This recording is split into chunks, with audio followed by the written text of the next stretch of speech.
So most sellers think their home is ready for showings. It looks fine, but fine is exactly the problem. So buyers are walking through 5 or 6 homes every weekend, right? And fine doesn't get the offer. The homes that sell are the ones that feel right the moment someone walks in. Now, a few years ago, you could list a home that wasn't fully prepared and still got offers because there was nothing else on the market, right? And that's not the case anymore. Over half the listings right now are sitting for at least 60 days or more without going under contract. And buyers are more selective. So they're comparing your home against everyone else, right? And say they went this weekend and looked at a property, and if something feels off when they walk in, they move on. They're on to the next home. The good news is the things that make the biggest difference, well, they're not expensive. They just take some intention. So let me walk you through the 3 things you can do right now to make your home show its best. So starting at number 1, we want to fix what the buyers touch before they notice it. So before you worry about staging or paint colors, take care of the small stuff that buyers physically interact with, right? Like loose doorknobs, sticky doors, dripping faucets, burned out light bulbs, cracked outlets covers, right? A lot of times what happens is people walk through a home and you got all sorts of different colors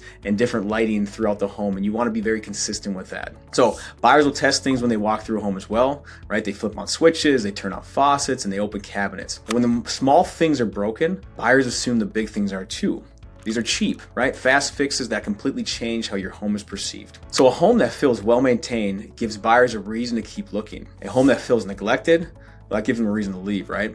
So now moving on to number 2. Now we want to depersonalize so buyers can picture themselves living there, right? How many times have you walked through a home and you've seen a family portrait or a bulk amount of photos on the wall and it stopped you in your tracks and you looked and you said, hey, I might know that person, right? That's not what we want to happen. So your home needs to feel like it could be their home, not yours. And that means taking down everything, right? Taking down all the family photos, packing away collections and personal items, and clearing off countertops and surfaces. You want to clean the lines, open the space, and make it a neutral presentation, right? Because not everyone's likings is the same as someone else's. So according to NAR's 2025 profile of home staging, 83% of buyer agents said staging made it easier for buyers to visualize the property as their future home. And 30% of sellers agents noticed staging homes sold more quickly, with another 19% seeing a major drop in time on market. Now there's all sorts of different things you can do for staging, which we can get into down the road here, but you don't need to hire a professional stager to get this right though. So first you want to start by removing anything that makes the home feel specifically yours and anything that makes the room feel smaller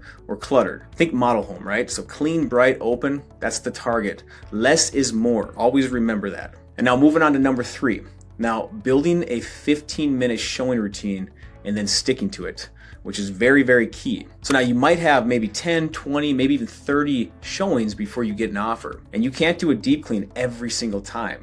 What you can do is build a quick routine that you run before every showing, right? Like so beds made, counters cleaned, lights on, blinds open, trash out, pets out, right? And obviously the big thing is just making sure that you take out things that are going to deter a buyer that comes through the property. The same checklist every single time. Now the best sellers treat the showing day like a repeatable system, right? Not a scramble. That consistency is what keeps your home looking its best, from showing number 1 all the way through to the one that you get the offer for. Now, one more thing, leave during the showings, right? Buyers can't relax and really evaluate the home when the home owner is actually standing in the kitchen staring and watching every single move they make or every single thing they say, right? So let your agent do their job. So now if you're getting ready to list your home in the near future and you want to make sure it's showing its best, give me a call or shoot me an email. I'll walk through your home with you and tell you exactly what to focus on so you're set up for the strongest showings possible.